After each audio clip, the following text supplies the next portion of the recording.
Evangelho de João, capítulo 16.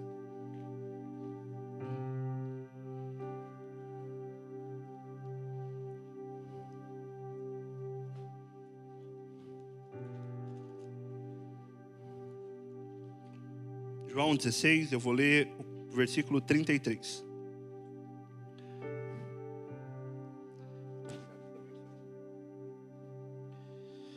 Minha versão está assim: Eu disse isso para que vocês em mim tenham paz. Nesse mundo vocês terão aflições, contudo tenham coragem. Eu venci o mundo. Amém? Quando eu leio esse versículo, eu vejo o Senhor falando a respeito de aflições. Eu penso que talvez no mundo que nós estamos hoje, essa palavra ela vai um pouco em confronto com o que a gente está acostumado a viver, né? A verdade é que nós temos, na nossa geração atual, no mundo de hoje, nós temos que parece que uma aversão a sofrimento. E quando a gente fala que Jesus está dizendo que a gente teria aflição, automaticamente, eu não sei se vocês pensam o mesmo, mas dá alguma coisa no coração, no sentido de, meu Deus, eu vou ter que sofrer. Só que ali o Senhor ele não está falando, talvez vocês terão aflição, possivelmente vocês terão. Ele está dizendo, vocês terão aflições no mundo. Só que, automaticamente ele já diz também que, por mais que a gente tivesse aflições, que ele estaria conosco. Ele diz para nós, vocês irão sofrer, vocês irão ter aflições, mas eu venci o mundo. Então, como cristão, a gente começa a ter esse panorama de que talvez o mundo de hoje ele possa não ser igual àquilo que a Bíblia nos diz que seria. O mundo de hoje parece pregar que o sofrimento é algo ruim, que o sofrimento é algo que a gente precisa evitar a qualquer momento. Nós temos uma vertente que diz que nós precisamos, no máximo, buscar o nosso conforto, buscar aquilo que agrada o nosso coração, buscar aquilo que agrada a nossa alma, buscar fugir de todos os confrontos. Inclusive, nós temos visto muito isso em relação à criação de filhos, onde cada vez mais pessoas têm dito que você não pode confrontar a criança, você precisa deixar a criança escolher, que a criança tem que decidir qual roupa ela vai usar, qual horário ela vai assistir. Educação positiva que fala, né? Na minha época, educação positiva era minha mãe dizer para mim, você vai tomar banho agora ou depois de apanhar? E aí eu podia escolher um dos dois, né? Mas hoje em dia tem muito sobre isso. A gente parece que depois de passar por um período de sofrimento, a sociedade ela começou a correr do sofrimento, começou a buscar meios de poder fugir disso.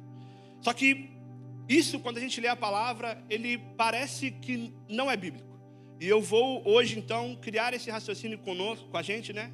Para que a gente possa entender que o sofrimento ele é bíblico. E eu vou explicar em que formas ele é bíblico. Amém?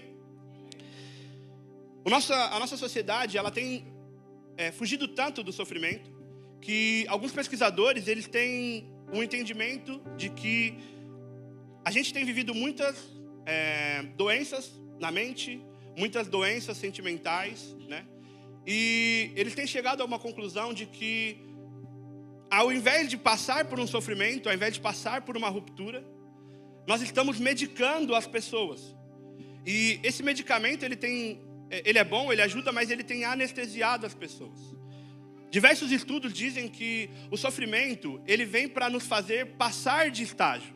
Então, uma criança, quando ela sofre um sofrimento, ela sofre uma ruptura, ela tem ali uma tristeza, ela tem que lidar com aquele sentimento enquanto criança. E quem é pai aqui sabe que tem uma hora que a criança está triste, você fala com ela que não pode, ela chora. Só que daqui a pouco ela respira, ela tem o tempo dela e ela volta de novo para o lugar normal dela, os sentimentos dela voltam. E ela passa por aquele estágio, só que quando ela passa por aquele estágio, a mente dela, os sentimentos dela começam a aprender como lidar com a frustração.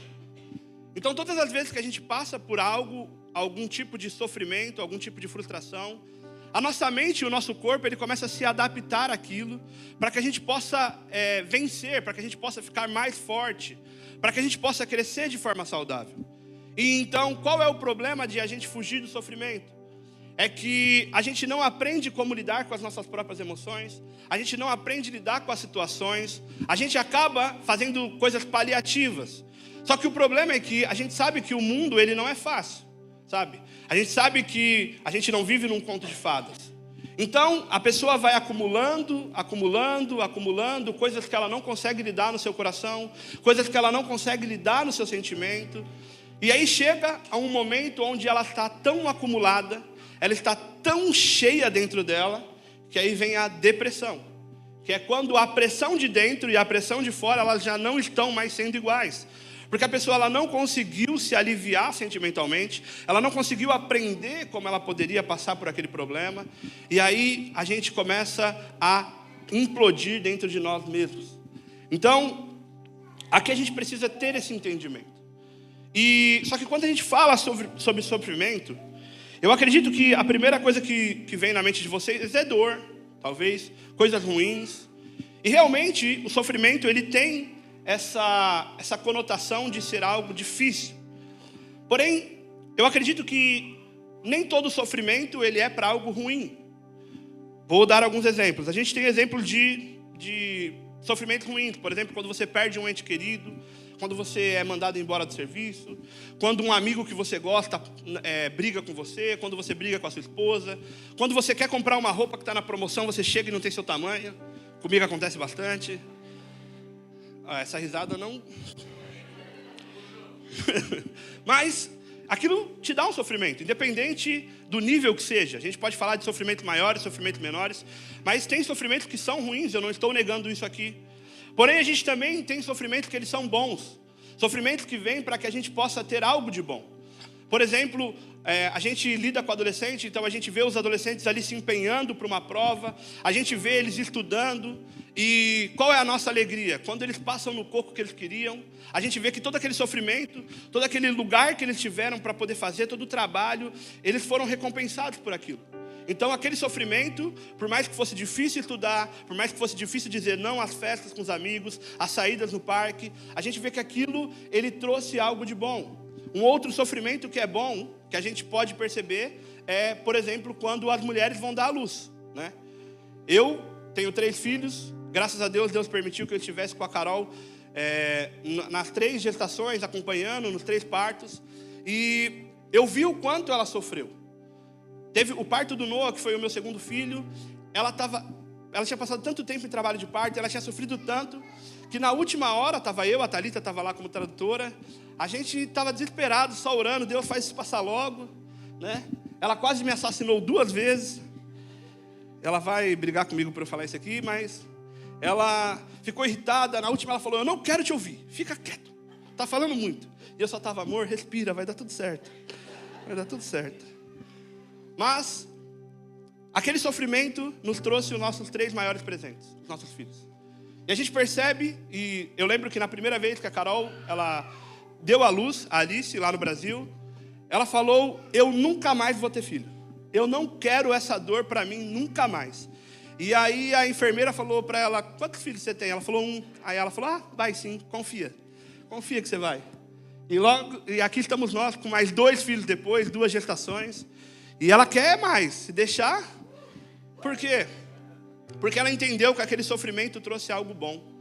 Ela entendeu que ela passar por aquela gestação, passar por aquele processo, no final aquilo vai trazer algo para ela que vai dar alegria. Ela vai poder passar por todo aquele processo de 9 meses, e no fim daquele processo, ela vai receber algo espetacular. Então, para ela vale a pena passar pelo processo.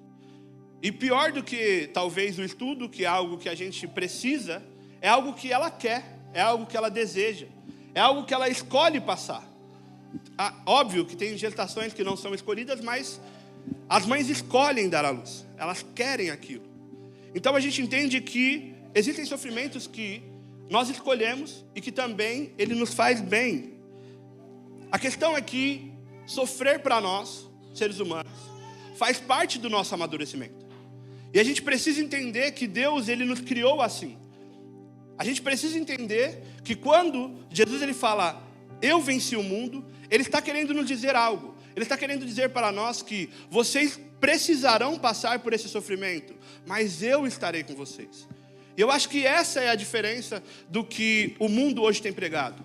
Porque o mundo prega que a gente não pode sofrer, que a gente não precisa sofrer, que não tem que ter sofrimento, porque o mundo está tentando passar pelo sofrimento sem Deus. E o sofrimento sem Deus, ele é cruel. Agora o sofrimento com Deus, ele traz em nós maturidade, ele traz em nós consciência, ele traz em nós um espírito quebrantado. Vamos ler o que foi escrito aos Romanos, no capítulo 8, que aqui está falando um pouco sobre nós sermos filhos de Deus. Alguém aqui é filho de Deus? Amém? Então aqui está falando sobre você. Eu gostaria que a gente lesse algo para que a gente pudesse ter uma compreensão maior sobre isso. Romanos no capítulo 8, eu vou ler o versículo 16 até o 17 só. Uau, ficou bom aqui, hein? Tô chique, hein? Aqui eu tô tendo um monitorzinho que está mostrando o versículo para mim, igual mostra para vocês aqui, hein? Muito bom. Já mostra o primeiro e o segundo, inclusive, tá? Já tô lendo até o 17. Amém? Todo mundo achou? O próprio Espírito testemunha ao nosso Espírito que somos filhos de Deus. Se somos filhos, então somos herdeiros. Herdeiros de Deus e co-herdeiros com Cristo. Se de fato participamos do seu... Se de fato participamos do seu... Para que também participemos da sua... Amém? Deus é maravilhoso, né? Então aqui, o que está escrito? Que se somos filhos de Deus, somos co-herdeiros. Só que ele diz que para a gente poder participar da glória de Deus, para que a gente possa participar desse benefício de ser filho, para que a gente possa participar do benefício de receber essa herança, a gente também precisa participar do seu sofrimento. Então, se você é filho de Deus, e você quer participar da glória de Deus, se você quer estar com Deus, se você quer ter comunhão com o Senhor, você não pode deixar de sofrer com Ele também.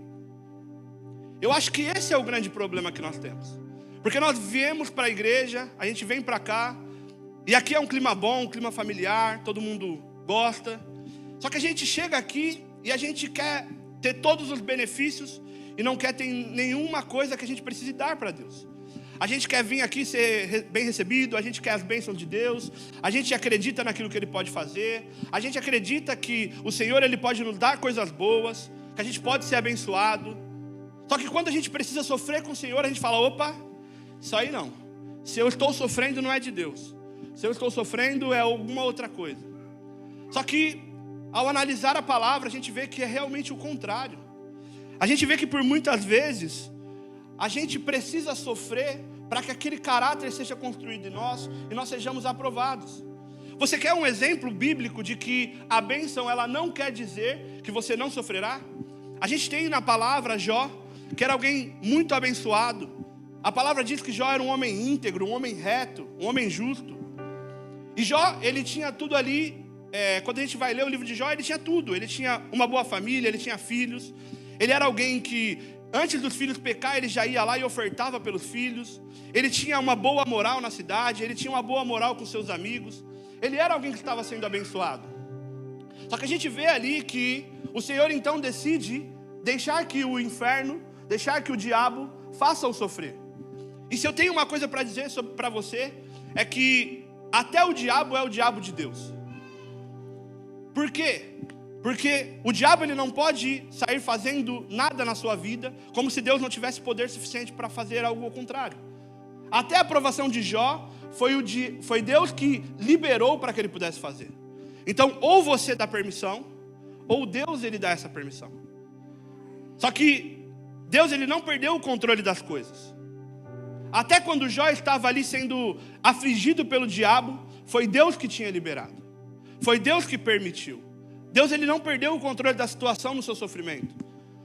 Por mais que talvez você, é que no caso de Jó, a gente entende que foi Deus que permitiu, mas até quando você acaba passando por um sofrimento por sua culpa, Deus ele não perdeu o controle das coisas. Deus ele ainda está soberano. Deus ele ainda continua fazendo. Deus ele ainda tem o poder de transformar as coisas ruins que você fez em algo bom no futuro. E ali a gente vê que Jó ele era alguém extremamente abençoado. Ele era alguém que tinha muita moral. dentro da cidade, com os amigos.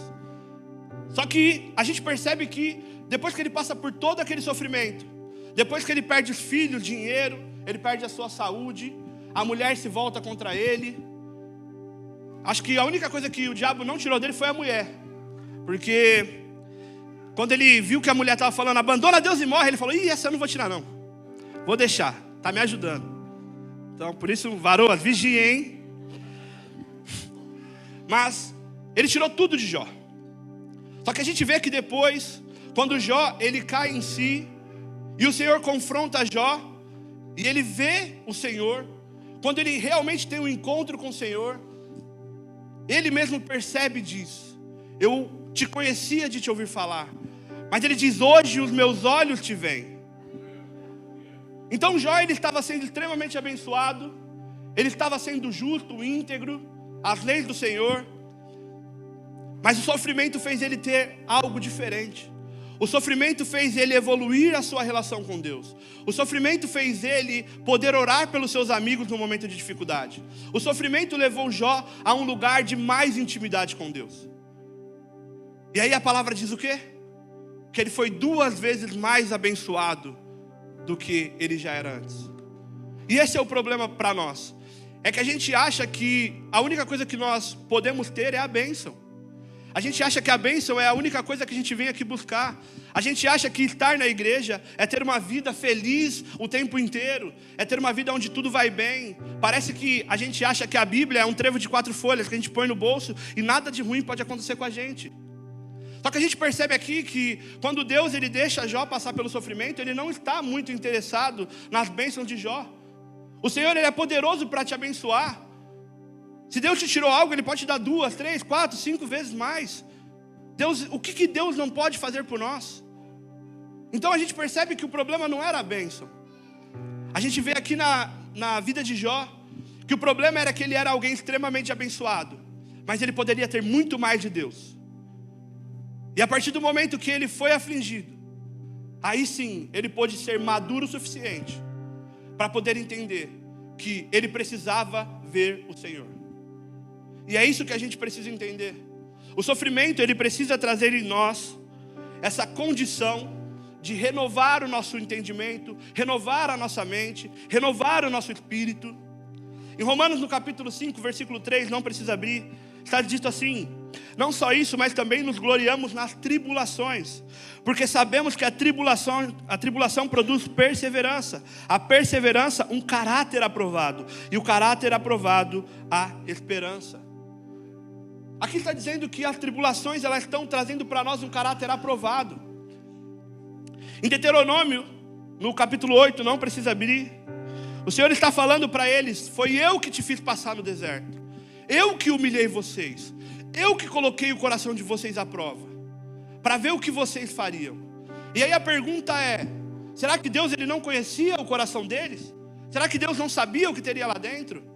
Quando o Senhor ele pede o filho para Abraão, e Abraão vai sacrificar o seu filho, será que Deus não sabia o que estava no coração de Abraão? Será que Deus não conhecia? Mas a pergunta é: será que Abraão conhecia o que estava no próprio coração? Será que Israel sabia o que estava no seu próprio coração antes de passar pelo deserto? Será que Abraão tinha aquela convicção antes? Porque as tribulações ela tem esse poder em nós.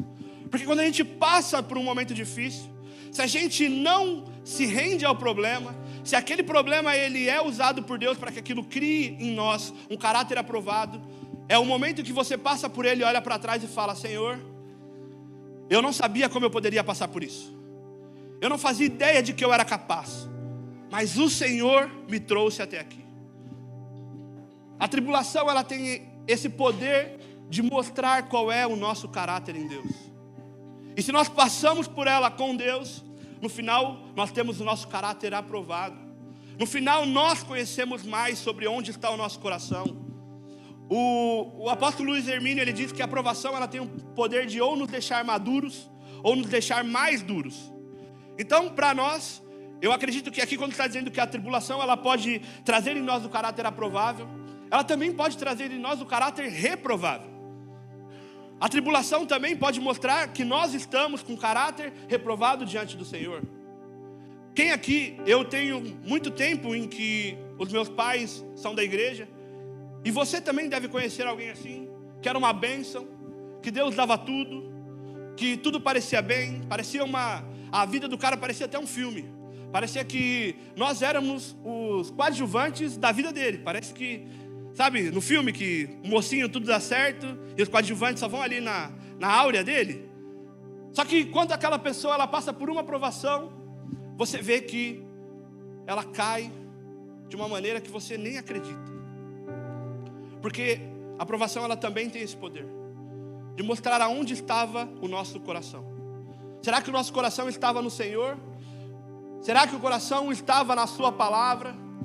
Ou será que o nosso coração está enquanto o Senhor pode nos dar, enquanto o Senhor pode nos abençoar, enquanto o Senhor pode nos fazer feliz?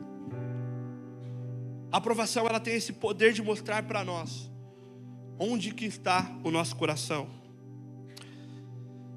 Só que a pergunta que eu tenho para vocês hoje é: e quando Deus ele nos faz sofrer?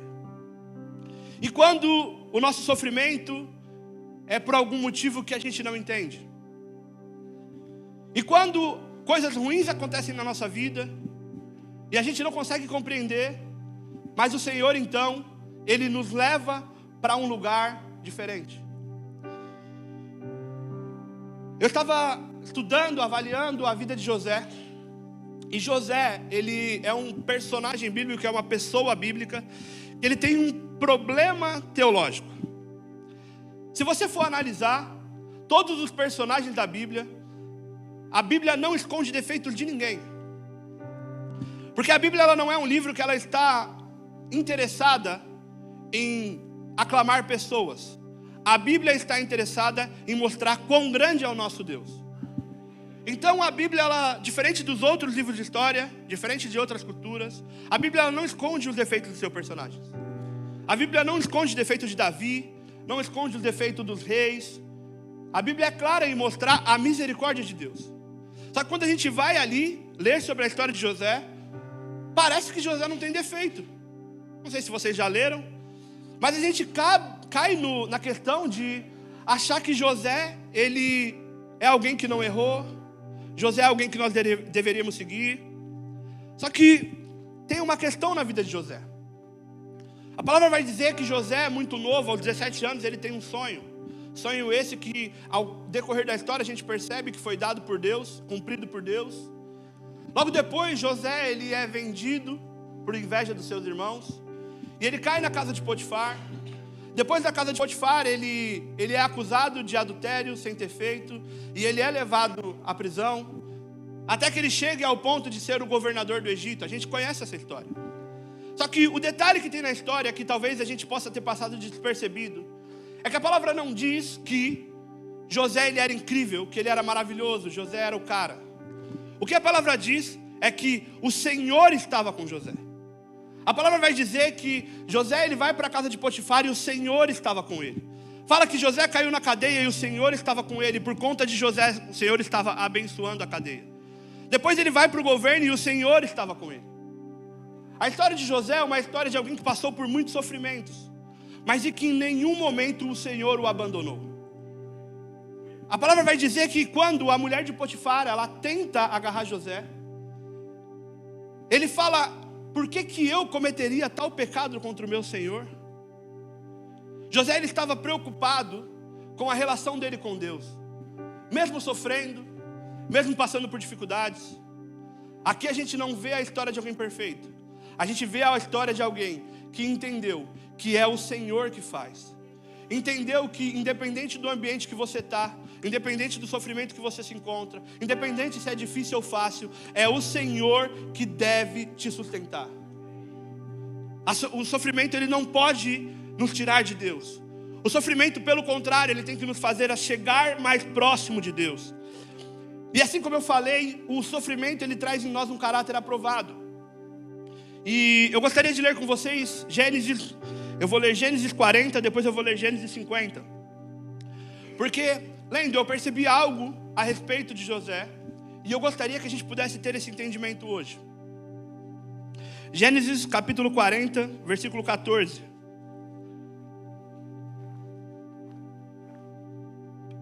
aqui, para contexto, José estava preso e ele não tinha feito nada para ser vendido, não tinha sido feito nada para estar na cadeia. E ele estava ali há um tempo na cadeia. A palavra diz que ele foi abençoado, que a cadeia foi abençoada por ele, através dele, né? Deus abençoou a cadeia através dele. E a gente sabe que, então, 2 funcionários do faraó foram presos. E eles têm sonhos, José interpreta esses sonhos. E aqui José vai dizer assim: quando estiver tudo bem com você, lembre-se de mim, seja bondoso comigo, fale de mim ao faraó e me tire dessa prisão, pois fui trazido à força da terra dos hebreus, e também aqui nada fiz para ser jogado nesse calabouço. Nesse momento José, ele estava preso, e ele vê que ele tem uma oportunidade de sair da cadeia, e ele se agarra a essa oportunidade. E ele fala para a pessoa que ele ajudou, fala: você vai ser restaurado, você vai chegar lá perto de faraó, fala para ele que eu estou sendo injustiçado aqui, fala para ele me tirar daqui, fala que eu não quero mais estar aqui, fala que eu estou aqui errado, fala que me venderam, fala que me acusaram falsamente. Ele começa a mostrar no coração dele, talvez indícios que ele não tinha compreendido ainda aquilo que ele iria passar.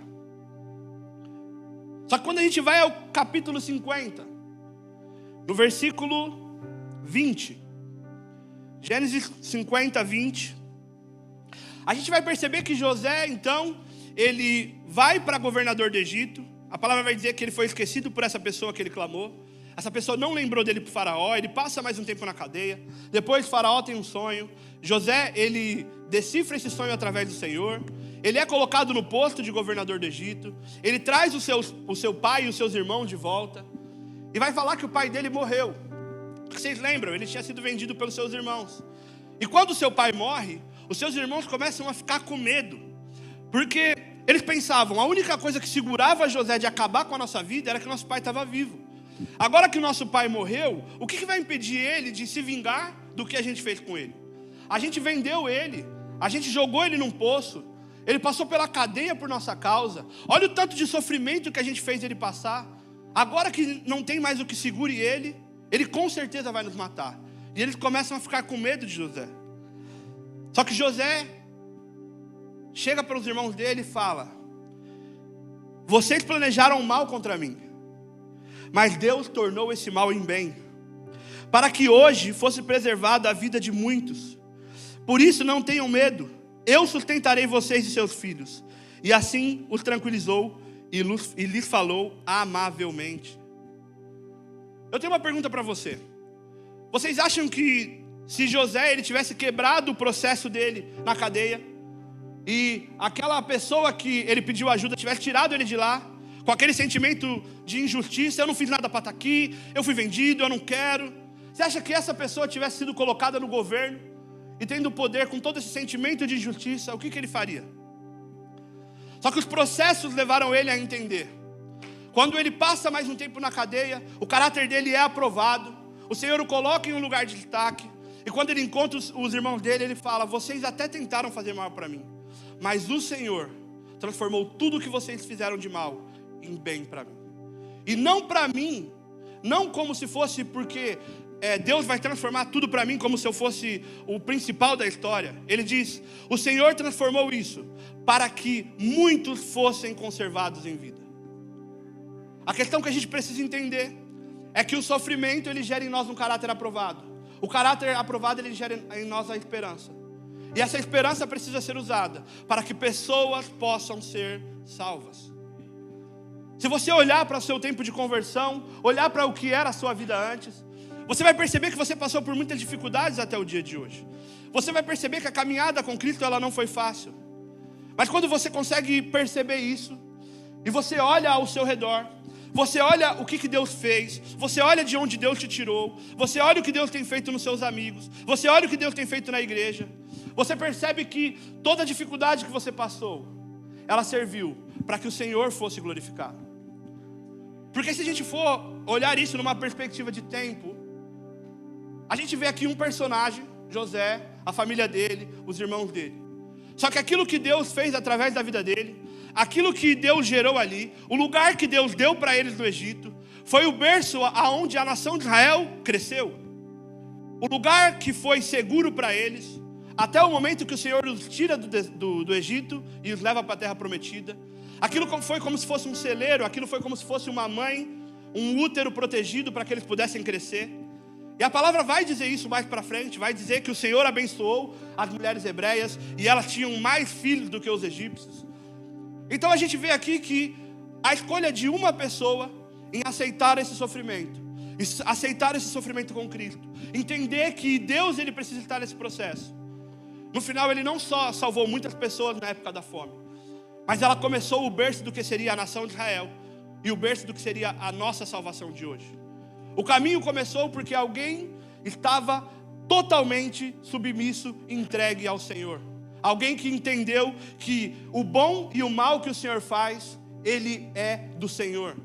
Jó dizendo para a mulher dele: se nós aceitamos o bem do Senhor, por que não aceitaríamos o mal? E essa é uma frase que eu falo muito para minha esposa, ela já deve estar cansada de ouvir. Porque às vezes a vida é difícil. Eu não estou dizendo para você que seu sofrimento é mentira. Eu não estou dizendo que a dor não é real. O que eu estou dizendo para você é: essa dor, esse sofrimento, tudo aquilo que você passou com o Senhor, ele pode ser usado como matéria para algo maior. Amém? E a pergunta é: como passar então por esse sofrimento? Eu gostaria que vocês abrissem comigo Salmo 119, versículo 83. Para aqueles estudiosos, fominhas da palavra, eu sempre digo que o Salmo 119, ele é uma carta de amor à palavra de Deus. Se você está com pouca vontade de ler a Bíblia, leia o Salmo 119. Você vai levar umas 3 semanas para ler. Mas o Salmo 119, ele é uma declaração de que nós precisamos amar a palavra do Senhor. É no Salmo 119 que vai ter: lâmpada para os meus pés e a sua palavra. O salmista, ele está ali se declarando. Porém, a gente, entendendo o contexto, a gente vai ver que o salmista ele está passando por um sofrimento profundo. Ele vai dizer nos versículos anteriores que ele está sendo perseguido por príncipes. Ele está dizendo em versículos anteriores de que ele está sendo julgado, que ele está sofrendo. E aqui o salmista ele vai falar algo para o Senhor. E ele diz assim, Salmo 119, 83: pois fiquei como um odre na fumaça, mas não me esqueci dos seus estatutos. Em outras versões vai dizer: não abandonei a sua palavra. Pode ser que na sua versão está escrito vasilha, e eu vou explicar o porquê de estar escrito vasilha. Mas ele está dizendo aqui: de maneira alguma eu larguei o Senhor. Aqui o salmista ele está num sofrimento profundo, e ele diz para o Senhor que ele estava como, em algumas versões vai estar uma vasilha inútil. Eu estou aqui no meu sofrimento como um odre que foi pendurado na fumaça, mas eu não vou te abandonar, Senhor. Eu posso até estar passando por sofrimentos, mas eu não vou largar o Senhor. É isso que ele estava dizendo. Só que eu acho muito interessante que a gente possa perceber, e é nisso que eu gostaria de falar a respeito, sobre o que o salmista queria dizer como um odre na fumaça. O odre, ele era uma bolsa de couro que era colocado água ou vinho para que eles pudessem carregar. Porém, imagina você naquela época que uma bolsa de couro feita de animal, para você colocar algo que você fosse tomar, para você colocar um alimento, ela precisa ter sido feita, muito bem feita, para que então não se estragasse o líquido, amém? O próprio Jesus depois, falando a respeito sobre o jejum, ele vai dizer sobre isso, sobre o odre. Ele vai falar: não se coloca vinho novo em odres velhos, porque o vinho ele dilata, e o odre velho, a vasilha velha, ela não é capaz de conseguir se expandir junto. E aquele odre então ele vai explodir, e você vai perder tanto o odre quanto o líquido. E a gente precisa entender então quais são os processos que esse odre passa. Por que o salmista se comparou com ele? A primeira coisa que precisa ter para um odre acontecer é que um animal precisa morrer. Como ele é feito do couro do animal, não é possível que haja um odre se não houver morte. Se a gente for fazer uma analogia para a nossa vida, como então nós podemos estar no Evangelho sem morrer?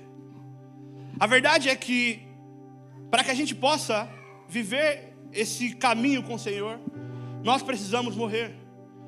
O Senhor precisa matar a nossa carnalidade. O Senhor precisa acabar com a nossa carnalidade para que a gente possa viver uma vida diferente. É por isso que o Senhor fala que nós nascemos de novo. É por isso que o Senhor fala que não tem como estar nas trevas e na luz. Não é possível viver a vida cristã agarrado ainda na nossa vida antiga. Nós precisamos ser mortos pelo Senhor. Nós precisamos mortificar a nossa alma, mortificar os nossos interesses, mortificar a vida antiga que nós temos, para que então Deus possa começar a trabalhar na nossa vida e que Ele seja vida em nós. Então, para que a gente possa passar por esse processo de aprovação de caráter, nós temos que entender que nós precisamos morrer. O pastor Bruno de Caria, ele fala muito isso. Lá eles têm uma brincadeira entre eles que quando alguém responde mal, ou quando a esposa responde mal, o marido responde mal, quando os filhos respondem mal, eles brincam: está vivo demais, vai lá orar que você precisa morrer, está muito vivo, suas emoções elas ainda estão muito afloradas, o que está gritando dentro de você ainda é você mesmo, você precisa morrer mais um pouco, você precisa deixar que o Senhor, Ele domine as suas emoções. E eles brincam com isso: vai morrer que você ainda está muito vivo. Nós precisamos morrer para nós mesmos, nós precisamos carregar a cruz de Cristo. Paulo dizia que Cristo vivia nele. Ele diz: hoje não sou mais eu que vivo, Cristo vive em mim. Quando Paulo ele estava passando por aflições, ele fala: eu gostaria de morrer e estar com Cristo. Eu não queria estar mais aqui, eu queria subir. Para mim, estar com Cristo é a maior coisa que eu desejo. E aí ele vai dizer que, por amor a vocês, ele dizendo na carta, porque eu sei que ainda tem coisas que o Senhor precisa fazer, a minha vontade ela já não é mais o que é necessário, as minhas vontades, os meus desejos não importam mais, eu não queria mais estar aqui, mas porque o Senhor ainda precisa que faça algo, eu estarei. E aí ele diz: morrer para mim é lucro, é o que eu quero, mas viver para mim é Cristo. Viver para nós precisa ser Cristo. Viver para nós não pode ser mais nós mesmos, não pode ser mais as nossas emoções, os nossos desejos. A gente precisa entender que, por mais que o nosso coração esteja na prova, na dificuldade, que a nossa vontade seja fazer coisas, a gente precisa entender qual é a vontade de Deus para nós nesse momento, entender aquilo que Deus está fazendo, aquilo que Ele quer nos levar. Só que para isso a gente não vai fazer, a gente não vai conseguir enquanto estivermos vivos demais. Nós precisamos morrer para que o Senhor possa ser a vida em nós. O segundo processo que o animal passava então era retirado o couro dele e ele era mergulhado inteiro na água, para que ele pudesse ser lavado de toda impureza, para que ele pudesse ser limpo do sangue, para que ele pudesse ser limpo de tudo aquilo que passou por esse processo. Isso nos fala que, assim como o animal foi mergulhado, a água representa também a palavra do Senhor. O problema é que às vezes a gente faz o quê? A gente começa a aceitar o processo do Senhor, mas a gente não tem intimidade com a palavra. A gente não mergulha na palavra do Senhor. E aqui, aquele couro, ele precisava mergulhar inteiro, não era uma parte. Porque se aquela sujeira secasse, se aquela sujeira encrostasse no couro, depois a água não conseguiria lavar. Então ele fresco era colocado na água. E nós precisamos, irmãos, entender que a nossa vida também tem que ser assim. O Senhor não nos chama para ficar meio a meio na água. O Senhor não nos chama para ficar de fora da água. O Senhor nos chama para mergulhar. O Senhor nos chama para estar no profundo. O Senhor nos chama para conhecer mais da sua palavra. O problema é que o cristão, ele até aceita morrer, até aceita algumas coisas, mas ele não quer se mergulhar na palavra, ele não quer aceitar que a palavra é verdadeira. O que nós temos muito nos dias de hoje são pessoas que pegam fragmentos da Bíblia, e aquela parte da Bíblia que é bom para mim eu aceito, o que me confronta eu jogo fora. A parte que a Bíblia concorda comigo, aquela é boa, eu vou pregar, mas a parte que a Bíblia fala para mim: você está errado, você é pecador, essa eu não quero. Nós temos o aumento de muitas igrejas inclusivas, onde só é pregado palavras onde Deus é amor, aonde Deus faz, aonde Deus é, que Deus é o Cordeiro que te salvou, mas Deus também é o leão que vem trazer justiça. Deus é o leão que vem julgar o povo. O Senhor, Ele tanto é amor quanto Ele é justiça.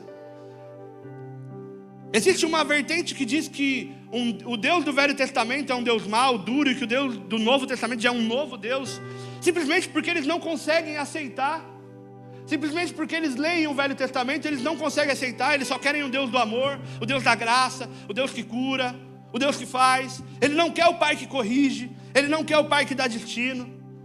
E quando a gente vai ler, a gente percebe que a palavra diz no Velho Testamento que se um filho ele fosse rebelde, e que se o pai, ele por muitas vezes tentasse corrigir o filho não quisesse correção, e ele fizesse todas as etapas suficientes, e o filho mesmo assim fosse rebelde, ele poderia levar o filho para fora do arraial, levar os filhos aos juízes que estavam na porta da cidade, e que aquele filho seria apedrejado e morreria.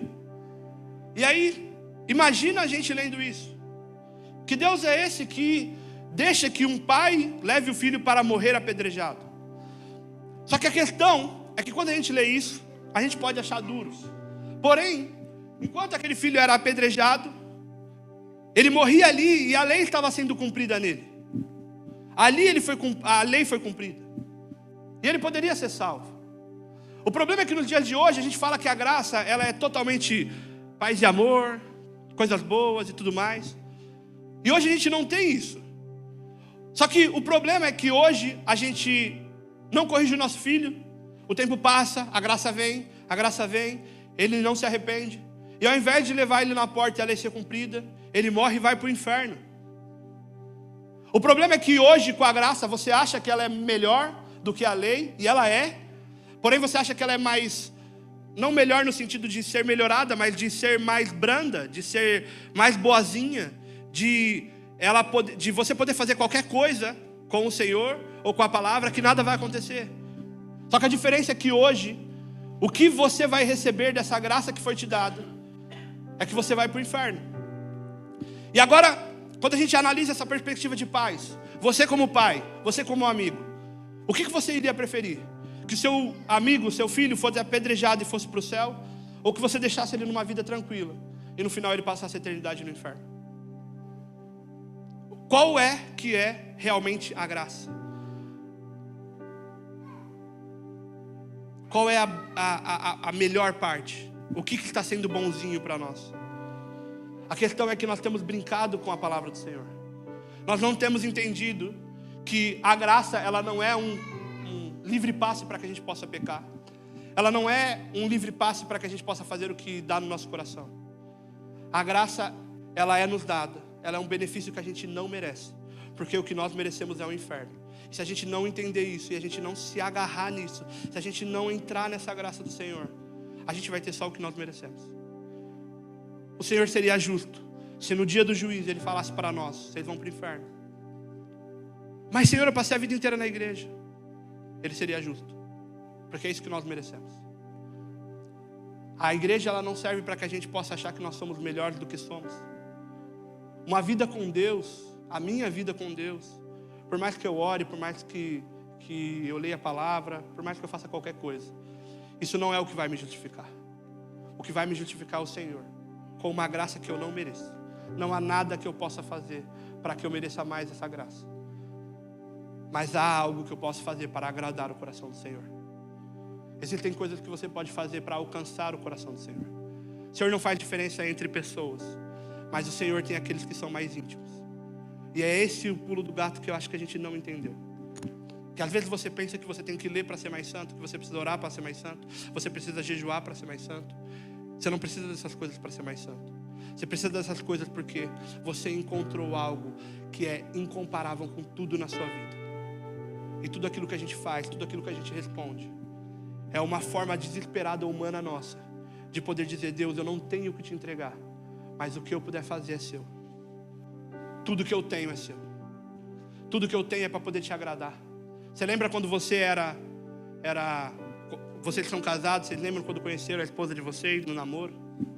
Eu lembro que quando eu conheci a Carol, te amo, amor, eu fazia de tudo para agradar ela. Eu fazia de tudo. tudo que eu pudesse, todo o dinheiro que eu tinha era dela. E eu não vi aí a armadilha. Mas eu queria estar com ela, eu queria fazer, eu queria estar perto, eu queria que ela se alegrasse, eu queria que ela visse as coisas boas em mim. Só que quando a gente leva isso para o Senhor, se a gente não tem a maturidade suficiente, a gente traz a nossa relação com o Senhor, e o Senhor diz que nós somos a noiva de Cristo, mas a gente traz só numa infantilidade de criança, que aí a gente troca as relações para ser relações infantis, que é o filho que, pai eu quero, pai me dá, pai faz, pai eu só quero. A gente não percebe que uma pessoa madura, ela entende que ela precisa agradar ao Senhor, que os atos que você faz não são atos para te justificar. Você não vai ser mais justo porque você jejua, você não vai ser mais justo porque você ora, nem porque você está na palavra, nem porque você vem para a igreja. Mas tudo isso que você faz é uma forma de você agradar ao Senhor e você ter mais intimidade com Ele. Nós precisamos ter esse entendimento. Depois de morto o animal, limpo o couro, ele era colocado na fumaça. E é nesse ponto que o salmista diz que ele está. Porque a fumaça, ela servia para poder ressecar o couro, para tirar a água da lavagem.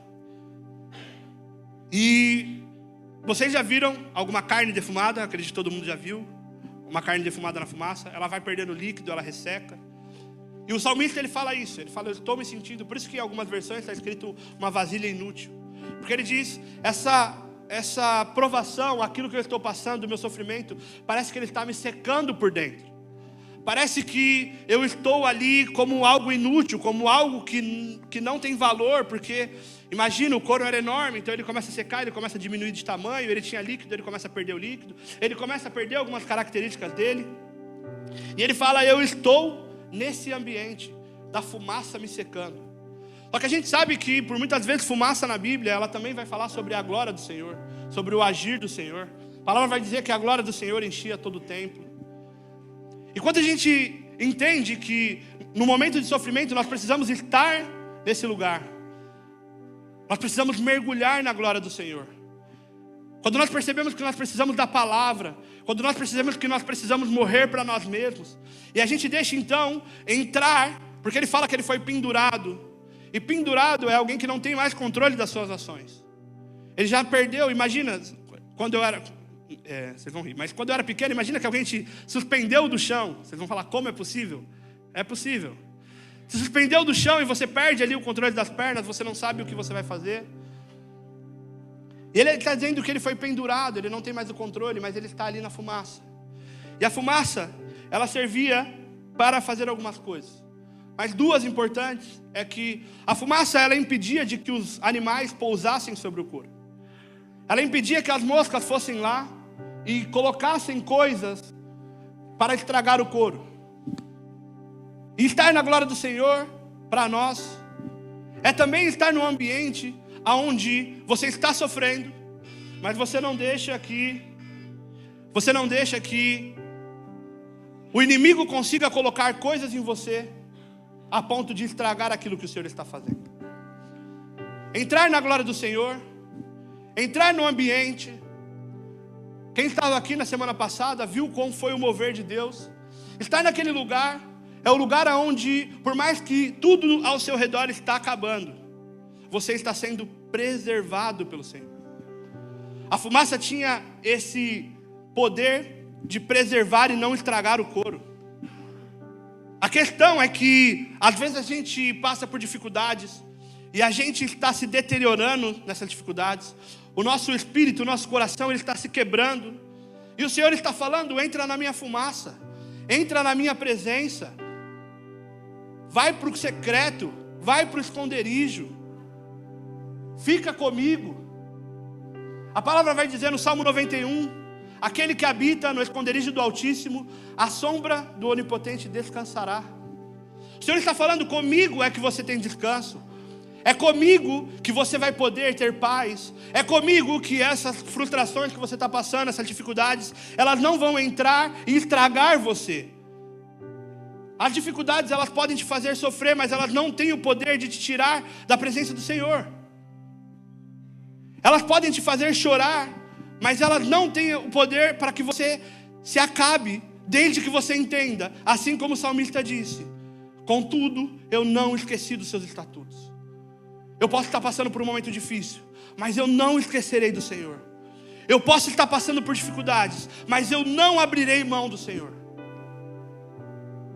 Mas isso a gente só vai encontrar quando a gente se encontrar com o Senhor no nosso secreto. Quando a gente estiver exposto à glória do Senhor. Quando a gente estiver exposto àquilo que o Senhor faz. Quando nós estivermos expostos. Enquanto a gente quiser se preservar. Se aquela pessoa, ao invés de colocar o couro lá, bonito, do jeito que ele foi lavado, tirasse ele da fumaça, quisesse preservar ele, ele morreria. Ele estragaria. Nós estávamos na reunião ontem e o Senhor tem falado muito forte comigo a esse respeito. Sobre Elias e a viúva. No momento em que Elias, ele vai e pede a comida para a viúva. E a viúva fala assim para ele: mas eu só tenho esse punhado. É só o que eu tenho. E eu vou comer e vou morrer. Só vou alimentar eu e meu filho. Essa é a última refeição. E ele fala: dá para mim primeiro. E eu imagino que ousado. Imagina você só tem um onigiri para você, para o seu filho. Você vai comer e vai morrer. E aí passa um profeta e fala: alimenta o profeta primeiro. O que você não falaria para ele? Só que a palavra vai dizer que aquela viúva então ela serviu. E vai dizer que a farinha não acabou, que o azeite não acabou, que o Senhor sustentou eles durante toda a crise. Durante todo o processo difícil, o Senhor sustentou aquela casa, sustentou o profeta. O filho da mulher morreu, foi ressuscitado, eles viveram milagres. Só que parando para pensar e analisar na questão da viúva, e que muitas vezes nós somos essa viúva, ela realmente não tinha nada para entregar. Só que o que ela não tinha percebido, e que Elias mostra para ela, o Senhor mostra para ela, é que ela estava se agarrando muito a algo que ela teria ali momentaneamente, mas depois ela iria morrer. Não é como se ela falasse para Elias: eu só tenho o suficiente para sobreviver, para passar toda essa temporada difícil, é só essa comida, e se eu te der, pode ser que eu morra. Não. Ela estava querendo reter algo talvez que iria matar ela do mesmo jeito. Era a última refeição. E esse é o nosso problema. Às vezes a gente olha para Deus e fala: Deus, eu não tenho nada. E o Senhor está falando: se você não me entregar e viver o milagre, você vai morrer. Você precisa entregar, não por mim. Não era Elias que precisava daquilo. Elias, quando teve fome e ele estava fugindo de Jezabel, o Senhor fez com que corvos levassem comida para ele. A questão dessa passagem não é que Elias precisava de alguma coisa, mas é que aquela mulher precisava de um milagre. Aquela mulher iria morrer. Aquela família seria destruída. E ela podia se agarrar ao pouco que ela tinha e falar: é meu, eu não vou entregar para Deus. Aquilo não se fala sobre Deus sustentando Elias. Deus poderia dar qualquer comida de qualquer forma para Elias. Mas aquilo fala sobre o Senhor entrando na família daquela mulher e falando: você tem? Entrega. Porque o que você me entregar, eu vou fazer um milagre. Esse é o problema. O problema é que a gente segura as coisas e a gente não quer entregar para Deus. A gente não quer deixar Deus cuidar do nosso sofrimento. A gente acha que Deus, ele é poderoso para algumas coisas, mas ele não é poderoso para as outras. A gente acha que tem partes da nossa vida que a gente pode deixar sem Deus. Deus pode cuidar da minha espiritualidade, mas meu casamento é meu. Eu que mando aqui, eu que faço, eu que determino. Deus pode mudar tudo, mas o meu sentimento não. Se eu estou com raiva, eu vou ficar com raiva. Se eu tenho ódio, eu vou ficar com ódio. Se eu não quero perdoar, eu não quero perdoar. E o Senhor está falando para nós: aquilo que você não me permite chegar, aquilo que você não abre para mim, vai trazer morte para você. Talvez aquilo que está nos matando é aquilo que a gente está deixando de entregar ao Senhor. A palavra vai dizer que aquele que quiser salvar a sua vida, irá perder. Então talvez quando a gente quer salvar as coisas demais, com medo do que vai acontecer, é aquilo que está nos matando. Mas a palavra vai dizer que aquele que entregar a sua vida por amor ao Senhor, aquele vai ter vida eterna. Aquele que aceitar morrer para o Senhor, aquele que não importar com a sua vida, não importar com aquilo que o mundo diz que a gente precisa se importar, é essa pessoa que vai ter vida eterna com o Senhor. Nós precisamos entender que a gente não tem que querer salvar as coisas. Nós precisamos mortificar as coisas com Cristo. E para isso a gente precisa estar na presença dele. E por último eu vou encerrar. A fumaça também, ela trazia elasticidade ao couro. Como eu falei sobre Jesus, falando para os fariseus a respeito do vinho novo. A questão é que o odre, ele estava passando por aquele preparo, passando por aquele sofrimento, passando por aquelas etapas, porque algo seria derramado nele. Para que algo pudesse ser derramado e preenchido nele, ele precisava ter uma elasticidade para isso. Porque o vinho, ele fermentava, então você enchia, ele começava a expandir. E se o vaso ele fosse muito rígido, se ele fosse muito seco, ele ficava com tanta pressão dentro dele que ele fazia explodir. Ele estourava, e aí você perdia o que você colocou nele, você perdia o odre, você tinha que fazer um novo processo de novo. Então a fumaça, ela servia para deixar o odre elástico, para fazer com que ele expandisse. O sofrimento que o odre passou servia para que ele pudesse estar mais aberto, que ele pudesse estar mais pronto, para que aquilo que o Senhor derramasse, para aquilo que ele pudesse receber, não fosse suficiente para acabar com ele, mas que ele fosse crescendo junto com o processo.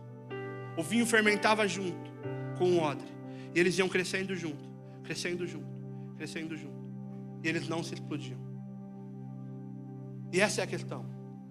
Porque quando o Senhor, Jesus, ele fala sobre o vinho, ele está falando sobre a lei, ele está dizendo que aquilo que era novo, que ele iria trazer, os fariseus eles não poderiam entender, porque ele não poderia colocar o vinho novo, que era o Evangelho, nos moldes e padrões do Velho Testamento. O que ele estava dizendo é: eu precisava fazer tudo de novo, eu precisava começar novamente. Aquilo que eu vou construir precisa de um novo nascimento. Eu não posso colocar a minha graça e tudo aquilo que advém dela, eu não posso colocar o meu espírito nesses formatos antigos e ressecados. Eu preciso fazer com que vocês cresçam junto com ele. Eu preciso expandir vocês. Eu preciso fazer com que vocês fiquem maior, para que vocês possam receber aquilo que eu estou entregando, e que não venha acabar com vocês, mas que vocês venham se adaptar ao tamanho, e que vocês possam crescer junto com aquilo. É por isso que nós precisamos da presença do Senhor. Porque nós pedimos para Deus: Deus, fala conosco, enche a nossa vida, derrama unção sobre nós, derrama o seu poder, derrama os seus milagres, derrama aquilo que o Senhor tem para essa temporada. Senhor, faz em nós, expande a nossa vida. Mas se a gente pedir e o Senhor entregar, aquilo vai acabar com a nossa vida. A gente precisa entender que aquilo que vai fazer a gente suportar o processo do novo são os fundamentos que a gente já lançou. Porque se você constrói uma casa pensando que ela vai ser só terra, você pode até construir um andar em cima e não vai acontecer nada. Só que quando você constrói o segundo, as paredes começam a rachar. O terceiro, ela já começa a fazer barulho. E pode ser que no quarto, a casa vai ao chão. E ela não foi ao chão pelo que foi construído. Ela só foi ao chão porque quem construiu as bases não teve o entendimento de que ele precisava aguentar o peso do processo. O Senhor, ele fala sobre isso. Ele fala sobre lançar fundamentos. Ele fala que se você quiser construir algo, você precisa fazer as contas para ver se você consegue concluir, senão você vai ser envergonhado. A questão é que a gente quer o novo do Senhor. A gente quer novidade, a gente quer viver a presença, a gente quer estar ali, a gente quer milagres, a gente pede por mais, a gente pede pelo avivamento do Japão. Só que a gente prefere continuar nas nossas mesmas estruturas, presos naquilo que a gente quer, e a gente não quer passar pelo processo do Senhor. Então eu vou te convidar para ficar de pé. E eu gostaria de convidar você a estar comigo a um clamor ao Senhor.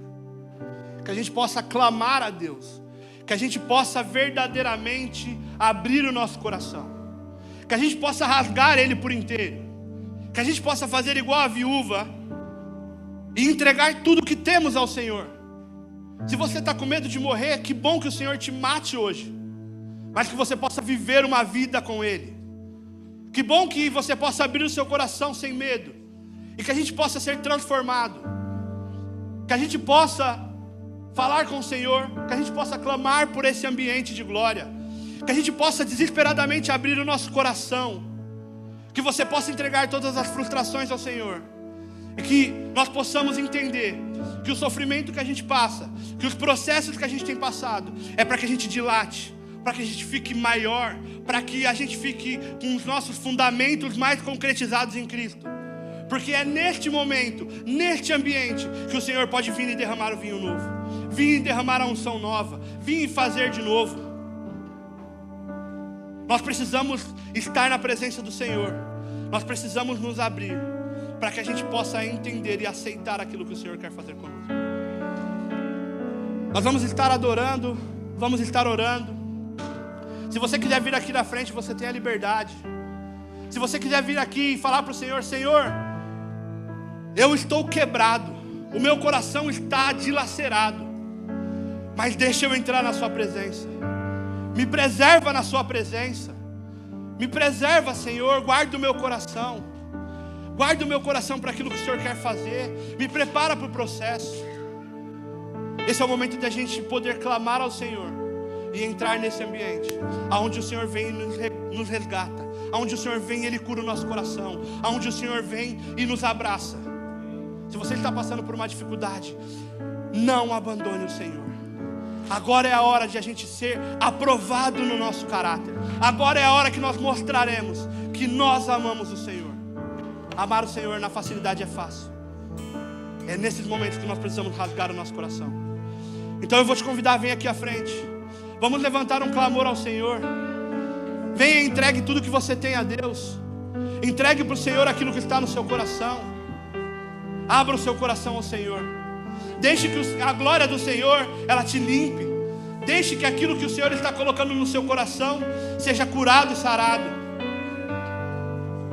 Que nós possamos erguer esse altar agora.